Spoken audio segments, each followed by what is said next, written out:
مولانا کی بنیادی سوچ جو انہوں نے اپنی کتابوں کے ذریعے، جو اپنی تفسیر کے ذریعے، جو ان کی بیسک سوچ ہے، اب یہ جو بیسک بنیادی سوچ وہ ہم دیکھتے ہیں کہ جو آج اخوانیت کا ایک بنیادی منہج ہے، یہ چیز مولانا مودودی نے رکھی کہ دین میں جو ترجیحات ہے، یعنی کہ پرائرٹیز ہے، یا دین کا جو مقصد ہے، جو مقاصد ہے، اس میں سب سے اہم مقصد کیا ہے. تو اس کے کئی سارے کوٹیشنز ہیں، اور میں وہ کوٹیشنز کی ڈیٹیلز میں جائے بغیر میں ازیوم کرتا ہوں کہ آپ لوگ اس بات سے واقف ہوں گے، جنہوں نے مولانا مودودی کی رائٹنگز، کتابیں، تفسیر وغیرہ پڑھی ہے، وہ اس بات کو جانتے ہوں گے کہ جو بیسک بنیادی مقصد انہوں نے بتایا وہ کیا بتایا. جیسے وہ ایک مثال کے ذریعے بتاتے ہیں کہ ٹرین کی انجن کو اگر قابو میں کر لو تو پوری ٹرین قابو میں آ جائے گی، اور وہ یہ ہے کہ حکومت یہ ہے نمبر 1 پرائرٹی. وہ کہتے ہیں دین کا مقصد ہی حکومت قائم کرنا، اقامت دین جسے وہ کہتے ہیں، جس کو ہم انشاءاللہ آگے اس پریزنٹیشن میں دیکھیں گے. اب اس چیز میں جماعت اسلامی کا یہ منہج ہے. اس کے کانٹراسٹ میں آپ دیکھیں گے جو اہل حدیث حضرات، اہل حدیث جو آپ سامنے رکھتے ہیں منہج، وہ یہ کہ سب سے پہلے صحیح عقیدہ سب سے صحیح ہونا، یہ سب سے اہم پرائرٹی ہے، اور اس کے بعد میں عبادات اور اعمال صحیح ہونا، تو صحیح ایمان اور صحیح اعمال ہونا، یہ ہم دیکھتے ہیں کہ ہماری اہمیت ہے، ترجیحات ہے. تو اب یہاں پہ سوال ایک عام آدمی کے سامنے یہ ہوتا ہے کہ آخر میں کیا طریقہ صحیح ہے. اگر آپ مثال کے طور پہ 100 اہل حدیث علماء کے بیان سن لو، 100 بیان سن لو، آپ کو بنیادی بات کیا ملے گی کہ عقیدہ، توحید پر چلنا چاہیے، شرک سے بچنا چاہیے، سنت پہ چلنا چاہیے، بدعات سے بچنا چاہیے. عقیدے کی باتیں ہوتی ہیں. اور اعمال میں عبادت کو صحیح کرنا، نماز پڑھو نبی صلی اللہ علیہ وسلم کے طریقے پر، ساری چیزیں نبی صلی اللہ علیہ وسلم کے طریقے پہ چلو، بدعات سے بچو. تو یہ آپ کو بنیادی باتیں، 100 لیکچر سن لو آپ کو بیسک بات یہ ملے گی. اسی طرح جماعت اسلامی کی 100 کتابیں، 100 لیکچر سن لو، آپ کو بنیادی بات یہ ملے گی، سب چیز گھوم پھر کے کی طرف آتی ہے. بولے کہ حکومت قائم کرنا، یہ ہے اقامت دین، یہ ہے دین کا اصل مقصد، نماز میں بھی اصل مقصد ہے، ٹریننگ اور ہر چیز کے اندر یہ مقصد ہے. تو یہ ہے بنیادی بات جو وہاں آتی ہے. اب ایک عام آدمی کنفیوز ہوتا ہے کہ بھائی یہ لوگ صحیح بول رہے ہیں، یہ لوگ صحیح بول رہے ہیں. تو آئیے ہم لوگ دلائل کی روشنی میں دیکھتے ہیں آخر میں کون سی بات صحیح ہے. تو صحیح طریقہ کیا ہے؟ یہ طریقہ صحیح ہے جماعت اسلامی والا طریقہ، یا اہل حدیثوں نے جو بتایا ہے وہ صحیح ہے؟ دونوں میں سے کون سی چیز قرآن اور حدیث کی روشنی میں ثابت ہوتی ہے؟ تو اگر آپ دیکھو گے تو توحید کے اہمیت کے تعلق سے جو سارے پوائنٹس ہیں نا، جو آپ شاید کئی بار سن چکے ہوں گے، میں مختصر میں گزرتا ہوں. کہ شرک کے گناہ کو اللہ کبھی معاف نہیں کرے گا، ہے نا، شرک کے گناہ کو معاف نہیں کرے گا. ان اللہ لا یغفر ان یشرک بہ، کہ اللہ ہرگز معاف نہیں کرے گا کہ تم اللہ کے ساتھ کسی کو شریک کرو. تو شرک کے گناہ کو اللہ معاف نہیں کرے گا. اسی طرح اگر شرک کوئی انسان کرتا ہے تو اس کے سارے اعمال برباد ہو جائیں گے. لئن اشرکتا، اے نبی اگر آپ شرک کرو، لیحبطن عملک، تو آپ کی سب نیکیاں برباد ہو جائے گی، ہے نا. تو یہ توحید کی اہمیت. تو کیسے کوئی کہہ سکتا ہے توحید سب سے نمبر 1 سب سے اہم چیز، صحیح عقیدہ سب سے اہم بات نہیں ہے؟ ایسے کوئی کیسے کہہ سکتا ہے؟ یہ تو واضح دلائل ہے. ایک تو شرک سب سے بڑا گناہ ہے، دوسری چیز کہ شرک اگر آ جائے تو سارے اعمال برباد. ہاں، تو کیسے کوئی سمجھ سکتا ہے کہ یہ چیز اہم نہیں ہے؟ اور قرآن میں آپ دیکھیں گے کہ ترتیب آپ کو قرآن میں ملے گی، الذین آمنوا وعملوا الصالحات. اب ترتیب اہم ہوتی ہے قرآن میں، جو آیتوں کے اندر جو ترتیب ہوتی ہے وہ اہم ہوتی ہے. جیسے مثال کے طور پہ صفا اور مروہ کے تعلق سے آتا ہے کہ اللہ کے رسول صلی اللہ علیہ وسلم نے صفا کی طرف جاتے ہوئے کہا، قرآن کی آیت پڑھی، ان الصفا والمروہ من شعائر اللہ، کہ صفا اور مروہ اللہ کی نشانی میں سے ہے. اور نبی صلی اللہ علیہ وسلم نے فرمایا، مسند احمد میں صحیح سند سے حدیث ہے، ابدؤ بما بدا اللہ بہ، میں وہاں سے شروع کرتا ہوں جہاں سے اللہ نے شروع کیا. تو اللہ تعالیٰ نے صفا پہلے کہا تو نبی صلی اللہ علیہ وسلم پہلے صفا گئے. اب قرآن میں آپ کو یہ ترتیب ملے گی، الذین آمنوا وعملوا الصالحات، تو آمنوا ہمیشہ پہلے ذکر ہے اور پھر عمل صالح کا ذکر ہے. تو قرآن میں اگر آپ یہ سرچ کرو گے، دیکھ رہے ہو آپ یہ سرچ جو ہے، نتائج 50 نتائج، یعنی 50 جگہوں پہ یہ سیم ترتیب مینٹین ہے قرآن میں. اللہ تعالیٰ نے ہمیشہ آمنو پہلے ذکر کیا ہے اور عمل الصالحات اللہ تعالیٰ نے بعد میں ذکر کیا ہے. اور نبی صلی اللہ علیہ وسلم نے معاذ بن جبل رضی اللہ عنہ کو جب بھیجا یمن دعوت دینے، تو ان کی ٹریننگ میں کیا سکھایا؟ فَلْيَكُنْ أَوَّلَ مَا تَدْعُوهُمْ إِلَىٰ يُوَحِّدُ اللَّهَ تَعَالَىٰ، کہ سب سے پہلی چیز جو انہیں دعوت دینا کہ وہ اللہ کی توحید کو مان لیں. تو نبی صلی اللہ علیہ وسلم نے سمجھانے میں، دعوت میں بھی کیا طریقہ سکھایا کہ توحید سب سے اہم، اور نماز توحید مان لے. فَإِذَا عَرَفُوا ذَلِكَ، وہ اسے سمجھ جائیں تو فَأَخْبِرْهُمْ أَنَّ اللَّهَ فَرَضَ عَلَيْهِمْ 5 صَلَوَاتٍ فِي يَوْمِهِمْ وَلَيْلَتِهِمْ، کہ پھر انہیں حکم دینا، انہیں بتانا کہ اللہ تعالیٰ نے ان کے لیے دن اور رات میں 5 نمازیں فرض کی ہے. نماز پڑھنے لگے تو پھر زکوٰۃ کا حکم بتانا. تو یہاں پر سب سے پہلی چیز جو نبی صلی اللہ علیہ وسلم نے کیا سکھایا؟ توحید بتاؤ ان کو. یہ ہو گئی ہماری ایک دلیل. چوتھی دلیل. پانچویں دلیل آپ خود سوچو, اگر حکومت مین مقصد ہوتا, حکومت اگر سارے پورے دین کا مین مقصد حکومت اگر ہوتا, تو نبی صلی اللہ علیہ وسلم کو تو حکومت مکہ میں ہی مل رہی تھی. آپ دیکھو گے واقعہ موجود ہے, عتبہ بن ربیعہ جو مکہ کے مشرکوں کے سرداروں میں سے تھا, اس نے آ کر یہ کہا تھا کہ ہم آپ کو اپنا بادشاہ بنائیں گے, آپ سے پوچھے بغیر کچھ نہیں کریں گے. تو اللہ کے رسول صلی اللہ علیہ وسلم نے کیا وہ بادشاہت قبول کی؟ نہیں قبول کی نا. نبی صلی اللہ علیہ وسلم نے انکار کر دیا. اس وقت پر سورہ فصلت سورہ 41 کی آیت نمبر 1 سے 5 نازل ہوئی, جس میں واضح طور پر انکار تھا ان کے اس آفر کا. تو اگر حکومت اگر مقصد ہوتا تو نبی صلی اللہ علیہ وسلم حکومت کے ایسے موقع کو کیا جانے دیتے کہ بادشاہ بننے کا موقع ہے, اور پھر بعد میں اسلام بھی آہستہ آہستہ لے آئیں گے, جیسے بعض لوگ کمپرومائز کے سولوشنز پہ ہوتے ہیں. نبی صلی اللہ علیہ وسلم نے تو وہ راستہ نہیں لیا. اور چھٹی بات, آپ ایک بات سوچو, کیا یہ خیر خواہی ہے کسی کے ساتھ؟ آپ خود سوچو, عوام کے ساتھ آپ کی پوری تنظیمیں کام کر رہی ہے, عوام کے سامنے بات رکھ رہی ہے, پیغام رکھ رہی ہے, آپ کے خود کے والنٹیئرز ہیں, آپ کے خود کے جو ساتھ میں کام کرنے والے لوگ ہیں, کیا ان کے ساتھ خیر خواہی ہے کہ آپ سب سے بڑا گناہ ان کو نہیں بتا رہے ہو کہ شرک ہے یہ سب سے بڑا گناہ, شرک سے بچو, توحید پر چلو, سنتوں پر چلو, بدعات سے بچو, سب سے بڑی چیز آپ نہیں بتا رہے ہو؟ مطلب کیا ہے خیر خواہی ہے؟ الدین النصیحہ, دین خیر خواہی کا نام ہے, تو کیا ہے خیر خواہی ہے؟ اور یہ بتاؤ, سوچو ذرا کہ کیا اس طریقے سے, جو طریقے پہ وہ لوگ چل رہے ہیں, کیا اس طریقے سے اللہ کی مدد ملے گی؟ کیا طریقہ ہے ان کا؟ جب انہوں نے رول بنا دیا کہ سب سے اہم چیز, سب سے اہم گول کیا ہے, وہ ہے حکومت قائم کرنا. اب حکومت قائم کرنے کے لیے نمبرز چاہیے. اب اگر وہ توحید پر چلو, شرک سے بچو, تو جو شرک کرنے والے جو سارے مسلمان ہیں نا, جو شرک کی الگ الگ شکلوں میں ملوث ہے, وہ لوگ سب چھوٹ جائیں گے, وہ لوگ سب دور ہو جائیں گے. اسی طرح اگر کہوں گے سنت پہ چلو, بدعات سے بچو, تو پھر کیا ہوگا کہ بدعت پہ چلنے والے سارے لوگ پھر وہ بھی چلے جائیں گے. اور اگر اسی طرح ساری جو دینی گمراہیاں ہیں, جو ساری غلط چیزیں, اگر ہر چیز بتائیں گے, نماز کا صحیح طریقہ قرآن و سنت میں جو ملتا ہے وہ سکھائیں گے, علماء اکرام سے محبت تو کرو, ان کی عزت تو کرو, لیکن کسی بھی عالم کی بات کو قرآن و حدیث کے اوپر مت رکھو, جو تقلید والا موضوع, یہ ساری باتیں اگر کریں گے تو لوگ چھٹتے جائیں گے. تو کیلکولیٹر کیا کہہ رہا ہے؟ کیلکولیٹر کہہ رہا ہے نہیں نہیں, نمبرز تو کم ہو جائیں گے. تو اس لیے انہوں نے ایک منہج بنایا, توحید والوں کے درمیان میں ہو تو توحید کے بارے میں بات کرو, لیکن باقی اگر شرک والوں کے درمیان میں ہو, صحابہ کو گالی دینے والوں کے درمیان میں ہو, جو صحابہ کو برا کہتے ہیں, جیسے ہم دیکھتے ہیں کہ شیعہ حضرات صحابہ کو جو غلط کہتے ہیں, تو پھر وہاں پہ جا کے صحابہ کے بارے میں مت کہو کچھ. ہاں, وہاں پہ جا کے بدعت کرنے والوں کے درمیان میں ہو تو بدعت کے خلاف کچھ مت کہو. ہاں, صرف توحید والوں کے درمیان میں ہو تو بات کر سکتے ہو. تو یہ جو طریقہ ہے ان کا, تو یہ طریقہ نہیں ہے صحیح. مطلب یہاں یہ بتاؤ کہ آپ شرک کو غلط نہیں کہوں گے, بدعت کرنا غلط نہیں کہوں گے, ساری جو دینی گمراہیاں اس کو غلط نہیں کہوں گے, اور آپ سوچتے ہو کہ اللہ کی مدد ملے گی آپ کو. یہ طریقے سے, یہ فارمولا سے, کیا اس طریقے سے اللہ کی مدد ملتی ہے؟ سوچنے کی بات ہے نا. تو توحید کو صحیح بتانا, شرک کو غلط بتانا, یہ بنیادی بات ہے. آٹھویں چیز, کیا اس پلان سے اسلامک حکومت قائم ہو سکتی ہے؟ آپ ذرا یہ سوچو کہ اگر 6 فٹ کے جسم پر آپ اسلام کو قائم نہیں کرو گے, آپ توحید پر نہیں رہوں گے, آپ اتباع سنت پر قائم نہیں رہوں گے, تو زمین پر جو وہ کہتے ہیں کہ ہم زمین پر اللہ کے حکم کو قائم کریں گے, تو جو اپنے جسم پہ نہیں قائم کر سکتے, اپنے عقیدے میں قائم نہیں کر سکتے, توحید پر نہیں چل سکتے ہیں, شرک سے نہیں بچ سکتے ہیں, وہ لوگوں کو کیا زمین والی حکومت وہ اصل میں اسلامک حکومت ہوگی؟ سوچنے والی بات ہے نا.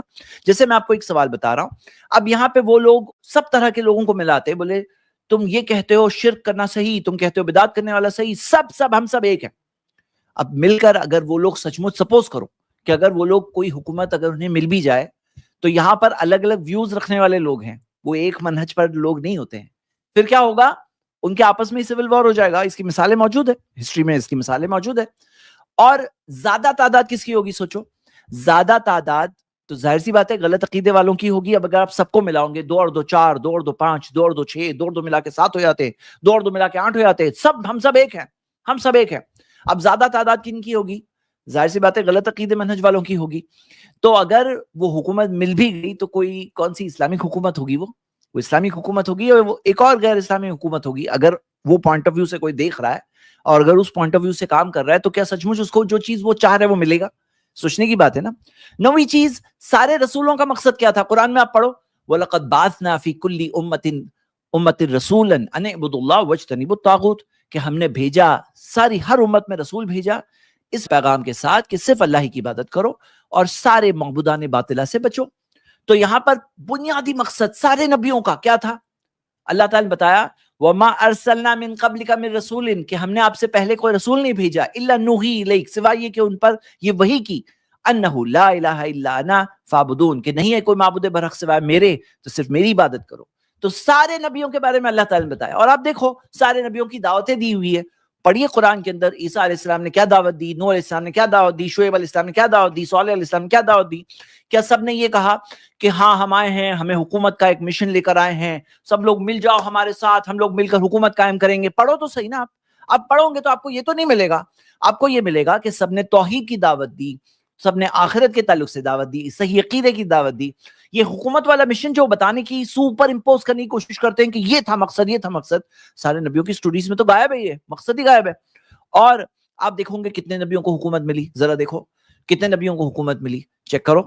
اکثر کے بارے میں کیا ملتا ہے کہ ان کی قوم کے لوگوں نے ان کو جھٹلا دیا، ٹکرا دیا، کچھ کا قتل کر دیا گیا، ہاں کچھ کی قوموں نے انکار کر دیا. تو کیا وہ سب ناکام تھے؟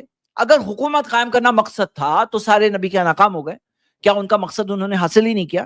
جو مقصد تھا بولے بھی نہیں، دعوت بھی نہیں دی، بتائے بھی نہیں، پروپیگنڈا کرتے ہوئے بھی کہیں میں نہیں مل رہا ہے قرآن میں، اور ملی بھی نہیں ان کو حکومت اکثر کو. تو پھر ہم کیا دیکھ رہے ہیں؟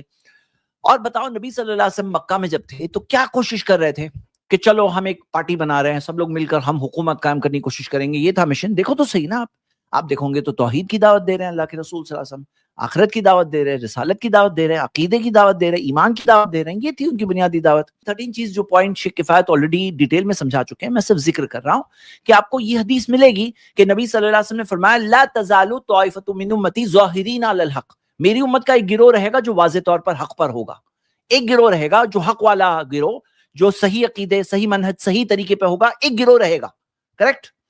لیکن حکومت کے تعلق سے، خلافت کے تعلق سے اللہ کے رسول صلی اللہ علیہ وسلم نے فرمایا کہ خلافت اعلی منہج النبوہ، وہ ہوگی پھر چلی جائے گی، پھر قیامت سے پہلے پھر سے آئے گی. تو اگر مقصد حکومت ہوتا تو چلی گئی ایسے کیسے ہو سکتا ہے؟ خلافت چلی گئی ایسے کیسے ہو سکتا ہے اگر وہ مقصد ہوتا؟ جیسے کہ ہدایت مقصد ہے، صحیح راستہ واضح کرنا مقصد ہے، تو ایک گروہ ہمیشہ رہے گا جو حق پر رہے گا، صحیح بات پر رہے گا، جو صحیح منہج، صحیح عقیدہ، صحیح ایمان، صحیح چیز لوگوں کے سامنے رکھتا رہے گا. یہ بات ذکر ہے.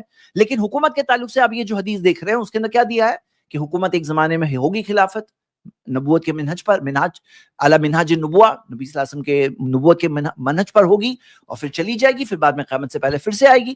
تو یہاں سمجھنے والا پوائنٹ یہ، اگر یہ مقصد ہوتا تو یہ چیز ہمیشہ باقی رہنی چاہیے تھی نا. پھر یہ امت میں بھی غائب کیوں ہے؟ وہ نبیوں کے پاس بھی نہیں تھی حکومت، اور ہم دیکھتے ہیں اس امت کے اندر بھی اگر یہ چیز مقصد تھی تو یہ مقصد بھی غائب ہے. غائب ہے. پھر اگر یہ مقصد تھا تو ہمیشہ ہوتا. جیسے یہ مقصد ہے کہ ایک گروہ رہے گا جو صحیح واضح بات، حق بات لوگوں کے سامنے کہتا رہے گا ہر زمانے اور دور میں. لیکن یہاں پہ حکومت کے تعلق سے وہ بات تو نہیں مل رہی ہے. سوچنے کی بات ہے. اب آئیے دوسرے سائڈ پر آتے ہیں. یہاں پہ میں نے آپ کے سامنے ٹوٹل 13 دلائل رکھے، یہاں پر سمجھنے والوں کے لیے بہت کچھ ہے انشاءاللہ. اب آتے ہیں دوسری سائڈ کی بات سنتے ہیں کہ وہ لوگ کیا دلائل دیتے ہیں. ان کی سب سے پہلی، سب سے بڑی دلیل وہ قرآن کی آیت ہے، سورہ مائدہ سورہ 5 آیت نمبر 44. وہ کہتے ہیں وَمَن لَمْ يَحْكُمْ بِمَا أَنزَلَ اللَّهُ فَأُولَٰئِكَ هُمُ الْكَافِرُونَ، جو اللہ کے نازل کردہ حکموں کے مطابق نہیں فیصلہ کرتے تو وہ لوگ کافر ہیں. وہ لوگ کیا کہہ رہے ہیں کہ اللہ کے حکموں کے مطابق جو لوگ فیصلہ نہیں کرتے وہ کافر ہے. تو یہاں پہ وہ کیا کہنا چاہ رہے ہیں؟ وہ یہ کہہ رہے ہیں کہ جو سب لوگ، اور یہ بات کس پر فٹ کرتے ہیں؟ وہ یہ بات فٹ کرتے ہیں مسلم حکمرانوں پر، رولرز پر. کہتے ہیں یہ سب کے سب کافر ہیں، یہ سب کے سب اللہ کے حکموں کے مطابق نہیں فیصلہ کرتے، یہ سب کافر ہیں. اب وہ ٹاپک پہ ہم آ رہے ہیں تھوڑی دیر بعد، لیکن آئیے پہلے تو اس آیت کے تعلق سے سمجھیں کہ یہاں پہ اللہ تعالیٰ نے جو فرمایا فَأُولَٰئِكَ هُمُ الْكَافِرُونَ، اس تعلق سے عبداللہ ابن عباس رضی اللہ عنہ سے صحیح سند سے ہمیں ملتا ہے. تفسیر الطبری میں ذکر ہے، آپ دیکھ سکتے ہیں، بہقی میں بھی حدیث موجود ہے. اس آیت کو عبداللہ ابن عباس نے کیا سمجھایا؟ لَيْسَ بِكُفْرٍ يَنْقُلُ عَنِ الْمِلَّةِ، کہ یہ وہ کفر نہیں ہے جو ملت سے باہر کر دے، اسلام سے باہر کر دے. یعنی کفرن دونا کفرن، یعنی کہ وہ حقیقی کفر سے کم درجے کا کفر ہے. یہ کیا؟ دیکھو بھائی سمجھو، اگر کوئی کہے میں نہیں مانتا اسلام کو، کوئی کہے میں نہیں مانتا اللہ کے حکموں کو، تو اس نے واضح طور پہ کفر کیا، اس میں تو کوئی شک نہیں. لیکن اگر وہ کلمہ پڑھ رہا ہے لا الہ الا اللہ، وہ اسلام کا اقرار کر رہا ہے، اور ساتھ میں اللہ کے حکموں کے مطابق فیصلہ نہیں کر رہا، تو یہ چیز کیا ہے؟ عبداللہ ابن عباس بتا رہے ہیں کہ یہ وہ کفر نہیں ہے جو اسلام سے باہر کر دے، یہ حقیقی کفر سے کم درجے کا کفر ہے. آپ کو پتا ہوگا کہ بعض گناہ جو ہوتے ہیں ان کی شدت کو بتانے کے لیے، اس کی مثالیں بہت ساری ہے کہ ان کے لیے لفظ کفر استعمال کیا گیا ہے. جیسے سباب المسلمی فسوق و قتالہ کفر، مسلمان کے ساتھ قتال کرنا یہ کفر ہے. اب یہ بات قرآن میں ذکر ہے، لیکن ساتھ میں وَإِن طَائِفَتَانِ مِنَ الْمُؤْمِنِينَ اقْتَتَلُوا فَأَصْلِحُوا بَيْنَهُمَا، سورہ حجرات کی آیت ہے کہ اگر مومنوں کے دو گروہ آپس میں قتال کرے تو ان میں صلح کرو، لیکن اللہ نے دونوں گروہ کو مومن کہا. تو یہ دلائل میں سے دلیل ہے، ایسی بہت ساری دلائل ہے کہ بعض گناہوں کی سیریسنس کو بتانے کے لیے لفظ کفر استعمال ہوا ہے، لیکن یہ وہ کفر نہیں ہوتا جو اسلام سے باہر کر دے. یعنی کہ یہ گناہ ہے، یعنی کہ آپ دیکھو گے کہ گناہ کبیرہ میں سے ہے، اسے چھوٹا کفر کہا گیا، کفر اصغر، لیکن یہ کفر اکبر نہیں ہے، یہ اسلام سے باہر نہیں کرتا. تو یہاں پر اس قول کے اندر عبداللہ ابن عباس کیا کہہ رہے ہیں، یہ جو چیز ہے اللہ کے حکموں کے مطابق کوئی فیصلہ نہیں کرتا، یہ کفرن دون کفرن، یہ حقیقی کفر سے کم درجے کا کفر ہے. یہاں پہ اس بات کو سمجھا رہے ہیں، یعنی کہ اگر کوئی شخص یہاں پر کوئی اللہ کے نازل کردہ فیصلوں کے مطابق نہیں کرتا تو یہاں سمجھنا کیا چاہیے، یہ حقیقی کفر سے کم درجے کا کفر ہے. لفظ کفر کیوں استعمال ہوا؟ کیونکہ کفر اکبر کی طرف جیسے کہ دھکا لگا رہا ہے، جیسے کہ اس کے دروازے تک پہنچا رہا ہے، لیکن ابھی بھی یہ اسلام کے اندر ہے. اس بات کو سمجھنا ضروری ہے. اب بات اپنے گھر کی بات کرو. سوچو آپ کے گھر کے اندر اگر آپ اللہ کے قانون کے مطابق کوئی چیز فیصلہ نہیں کر رہے ہو، سپوز کرو کہ کوئی شخص ہے کوئی بھی چیز غیر اسلامی ہونے دے رہا ہے اپنے گھر کے اندر، نہیں کرنا چاہیے، گناہ ہے، غلط ہے، لیکن کیا وہ کافر ہو گیا؟ تو یہاں پر کوئی شخص اگر گھر میں اس کے اوپر اپلائی کرو کہ بھائی گھر میں تو تمہارا کنٹرول چلتا ہے، تمہارا بچہ یہ کر رہا ہے، تمہارا بچہ بول رہا ہے مجھے یہ چیز کرنے دو، کوئی چیز اگر غیر اسلامی ہے، اگر کوئی چیز جیسے فلم دیکھنا چاہ رہا ہے اور ہو رہا ہے، غلط کام ہے یہ، لیکن کیا وہ کافر ہو گیا؟ تو یہاں پر اپنے گھر میں وہ قانون نہیں اپلائی کریں گے کہ بھئی ہاں ہم بھی کافر ہو گئے، اگر کوئی بھی غیر اسلامی چیز آپ کے انڈر میں ہو رہی ہے تو آپ بھی کافر ہو گئے. یہ قانون ایسے اپلائی نہیں ہوتے ہیں. یہاں پہ ہمیں قرآن کو ویسے سمجھنا ہے جیسے کہ نبی صلی اللہ علیہ وسلم نے سمجھایا، جیسے کہ صحابہ اکرام نے سمجھا نبی صلی اللہ علیہ وسلم سے، انہوں نے ہمیں سمجھایا. قرآن و سنت کو علی منہج السلف، جو صحابہ نے کیسے سمجھا، سلف نے کیسے سمجھایا، ہمیں ویسے سمجھنا ہے. ان کی دوسری دلیل وہ کہتے ہیں توحید کی قسم وہ بھی تو ہے، توحید الحاکمیہ. اب توحید الحاکمیہ کیا ہے؟ اس کی دلیل یہ آیت ہے قرآن کی، وہ کہتے ہیں سورہ توبہ سورہ 9 آیت نمبر 31، اتخذوا احبارهم ورهبانهم اربابا من دون اللہ، کہ وہ لوگوں نے اپنے عالموں اور درویشوں کو رب بنا دیا اللہ کے علاوہ. مطلب کیا سنیے، یہ وہ لوگ کون مراد ہے؟ یہود و نصارہ. کہ یہود و نصارہ کے بارے میں آتا ہے کہ انہوں نے اپنے ربائز کو، اپنے پادریوں کو رب بنا دیا اللہ کے علاوہ. جب یہ آیت نازل ہوئی تو عدی بن حاتم رضی اللہ عنہ نے پوچھا نبی صلی اللہ علیہ وسلم سے اس آیت کے تعلق سے، تو نبی صلی اللہ علیہ وسلم نے کیا جواب دیا؟ عدی بن حاتم پہلے عیسائی تھے، کرسچن تھے، ان کے ذہن میں سوال آیا، انہوں نے پوچھا، تو نبی صلی اللہ علیہ وسلم نے فرمایا کہ اما انہم لم یکونوا یعبدونہم، کہ وہ لوگ ان کی عبادت نہیں کرتے. کن کی؟ کیا ان کے پادریوں کی پوجا کرتے ہیں، ربائز کی پوجا کرتے ہیں؟ نہیں. وَلَكِنَّهُمْ كَانُوا إِذَا حَلُّوا لَهُمْ شَيْئًا اسْتَحَلُّوهُ، جب وہ لوگ ان کے ربائز اور پادری کوئی چیز ان کے لیے حلال قرار دیتے ہیں تو وہ لوگ اسے حلال سمجھتے ہیں. اور وَإِذَا حَرَّمُوا عَلَيْهِمْ شَيْئًا حَرَّمُوهُ، جب کوئی چیز کو وہ لوگ حرام قرار دیتے ہیں تو وہ لوگ حرام سمجھتے ہیں. حلال و حرام کس کی طرف سے ہے؟ اللہ کی طرف سے ہوتا ہے. وہ لوگوں نے یہ رائٹ کس کو دے دیا؟ پادریوں کو دے دیا، اپنے ربائز کو دے دیا. ہمارے ہاں علماء اکرام کیا کرتے ہیں؟ اللہ کے حکموں کو، نبی صلی اللہ علیہ وسلم کے فرمان کو ہم تک پہنچاتے ہیں. وہ خود حلال و حرام نہیں بناتے ہیں، وہ اللہ کے حلال کیے ہوئے حلال کو اور اللہ اس کے رسول نے جو حلال و حرام کیا اس کو ہم تک پہنچاتے ہیں. نبی صلی اللہ علیہ وسلم بھی خود کی مرضی سے نہیں انہوں نے بتایا، اللہ کی وحی کے تحت ہی انہوں نے ہم تک باتیں پہنچائی. لیکن ہم دیکھتے ہیں کہ ربائز اور پریس کو یہ حق کس نے دے دیا؟ جوز و کرسچنز نے دے دیا. تو اللہ تعالیٰ نے کیا فرمایا کہ یہ رب بنانا ہے. یہاں پہ سمجھنے والی بات کیا ہے؟ اربابم ورڈ پر غور کریے. اربابن من دون اللہ، رب بنا دیا. توحید ربوبیہ میں شامل ہے یہ رب. اللہ نے خود کہا یہ رب ہے. یہ حاکمیہ الگ کیٹیگری نہیں بن رہی ہے. جیسے خالق اللہ ہے، مالک اللہ ہے، چلانے والا اللہ ہے، زندگی، موت، بیماری، شفا، رزق، اولاد، ہر چیز اللہ کے ہاتھ میں، اسی طرح حلال و حرام کرنا بھی اللہ کے ہاتھ میں. اور وہ حق اگر کوئی کسی اور کو دیتا ہے تو یہ ان کو رب بنا دیے تم نے. تو یہ تو توحید ربوبیہ میں شامل ہے. ہاں، سمجھنے کی بات کیا ہے کہ اگر آپ یہ بات کہہ رہے ہو کہ یہ توحید کا حصہ ہے تو ہاں، توحید کے اندر یہ چیز شامل ہے کہ حلال و حرام کس کی طرف سے؟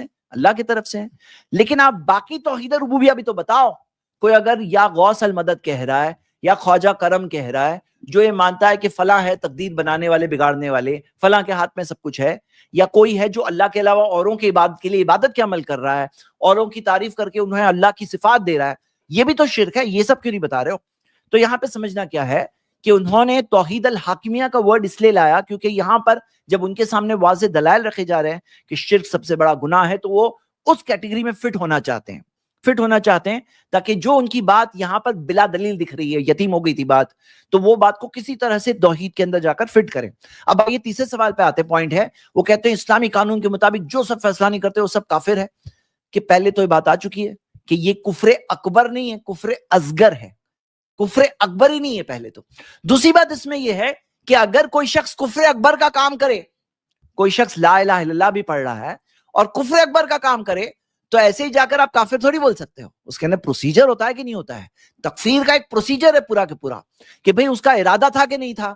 ایسا تو نہیں کہ اس کو معلوم ہی نہیں ہے، ایسا تو نہیں ہے وہ کسی عالم کی پیروی کر رہا ہے اب تک اس کو واضح نہیں ہوا ہے اس کے لیے کہ یہ غلط ہے. ایسا تو نہیں کہ کوئی آیت یا حدیث کی تعویل کر رہا ہے، کوئی انٹرپریٹیشن ہے اور اب تک اس کے سامنے بات واضح نہیں ہوئی کہ غلط ہے، اس پر حجت قائم ہوئی کہ نہیں ہوئی. یعنی پروسیجر ہے پورا کہ پورا.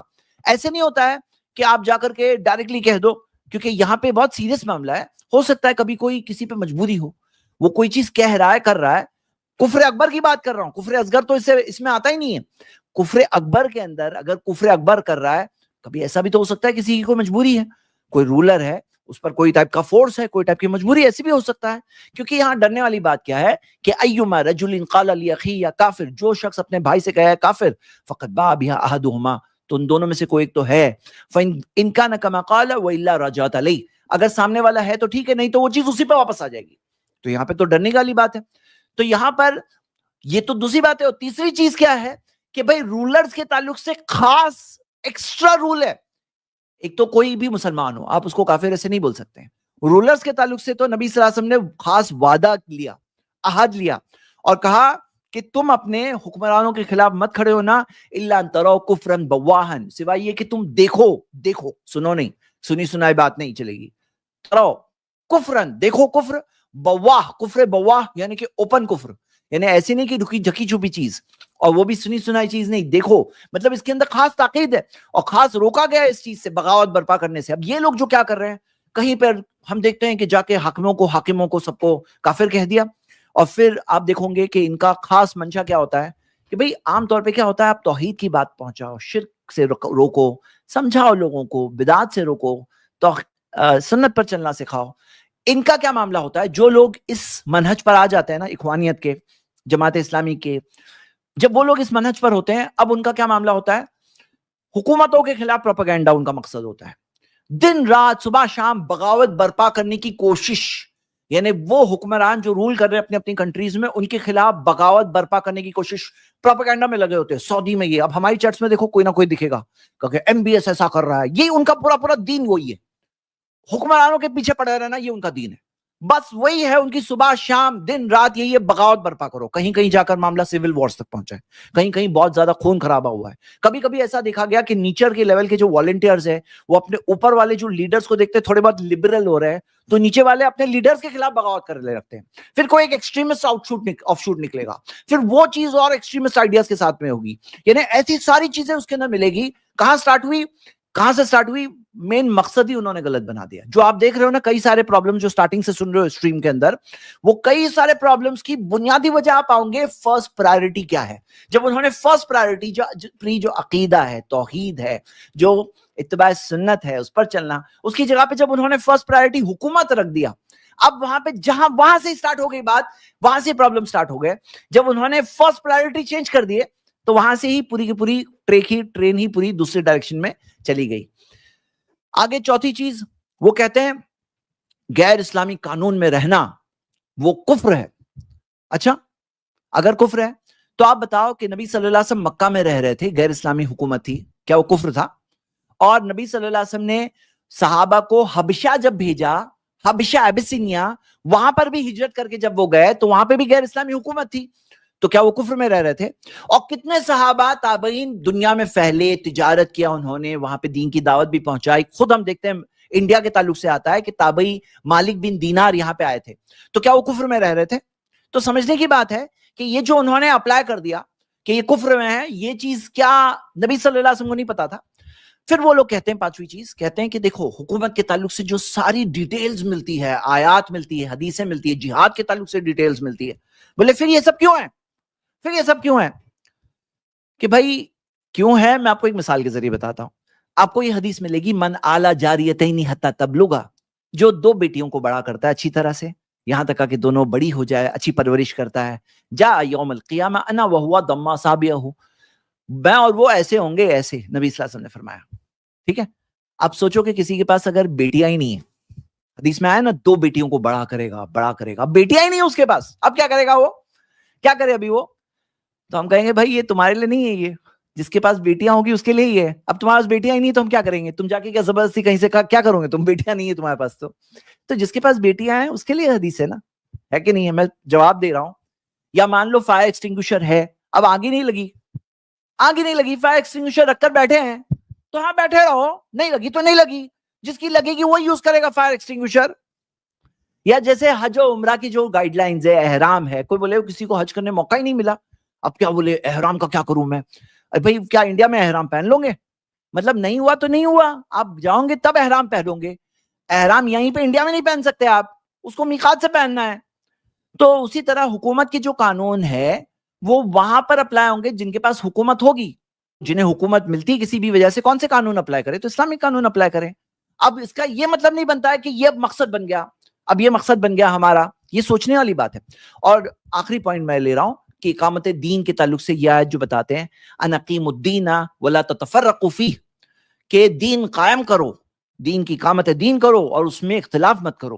لیکن یہ پوری آیت جب پڑھو گے تو آپ دیکھو گے کہ اللہ تعالیٰ نے کیا فرمایا, شرع لکم من الدین ما وصی بہ نوحا, اللہ تعالیٰ نے تمہارے لیے وہ دین دیا جس کی وصیت اللہ نے نوح پر کی, والذی اوحینا الیک, اور جو وہی آپ پر کی گئی, وما وصینا بہ ابراہیم و موسیٰ و عیسیٰ, اور جو وصیت کی گئی ابراہیم پر, موسیٰ اور عیسیٰ پر, ان اقیموا الدین ولا تتفرقوا فیہ. تو سارے پچھلے نبیوں کا جو ذکر آ رہا ہے, کیا تھا ان کی دعوت, دیکھو پڑھو, آپ دیکھو کیا دعوت تھی, آپ دیکھو. تو یہاں پر اقامت دین میں توحید نہیں آتی ہے, دین میں توحید نہیں آتی ہے, سنت پر چلنا نہیں آتا ہے, شرک سے بچو, بدعت پر سے بچو, گمراہیوں سے بچو, یہ سب نہیں آتا ہے کیا؟ اقامت دین میں توحید کیسے نہیں آتی ہے بتاؤ پہلے. اور آپ تفسیر ابن کثیر میں پڑھیے, تفسیر قرطبی میں پڑھیے, انہوں نے یہ سب نے ایکسپلین کیا ہے. تو یہاں پہ اقامت دین کا کیا مطلب ہے, مطلب جو وہ کیسا دین جس کے اندر توحید ہی نہیں ہے, اتباع سنت ہی نہیں ہے. تو یہ اس تعلق سے ہم نے بنیادی چیز دیکھی, اور بنیادی بات یہ ہے میرے بردرز اینڈ سسٹرز کہ دنیا کی زندگی لمیٹڈ ہے. اب آدمی کس چیز کو اہمیت دے کر اس مطابق چلتا ہے وہی شخص کامیاب ہے. ہم سب کو کیا کرنا ہے, سمجھنا ہے کہ توحید اور عقیدہ یہ اہم چیز ہے, سنت پر چلنا اہم چیز ہے. آپ دین کی دعوت دو, صحیح راستے پر چلو, جو بھی زندگی اس میں برکت ہوگی اس میں خیر ہوگا. اب جو لوگ اس کو مقصد بنا اس کو دور کر دیتے ہیں تو وہ لوگ بہت ہی مین ٹریک سے مس ہو جاتے ہیں, ان کی ٹریک ہی دوسری چیز پر چلے جاتی ہے. یہ بہت ہی سمپل طریقے سے میں نے آپ کے سامنے رکھنے کی کوشش کی. جزاک اللہ خیر. اب وقت زیادہ ہو چکا ہے, چلیے سٹارٹ کرتے ہیں بنا ڈیلے ہمارے کوشچن آنسر سیشن کو. اس کلپ کی فل ویڈیو دیکھنے کے لیے ہمارے چینل پر ضرور آئیں. آئی پلس ٹی وی نے ایک نیا یوٹیوب چینل شروع کیا ہے جس کا نام ہے آئی پلس ٹی وی اختلاف کا حل. اس چینل پر صرف اختلافی مسائل پر ویڈیوز آئے گی, لیکن دلائل کے ساتھ اور بھائی چارگی کے ساتھ. آپ کو میں دعوت دیتا ہوں کہ آپ بھی ہمارے اس چینل کو سبسکرائب کریں, ہماری ویڈیوز کو شیئر کریں اور نوٹیفیکیشن آئیکن کو آل سلیکٹ کریں تاکہ آپ کو ہماری ویڈیوز کا نوٹیفیکیشن مل سکے. جزاک اللہ خیر, والسلام علیکم ورحمۃ اللہ.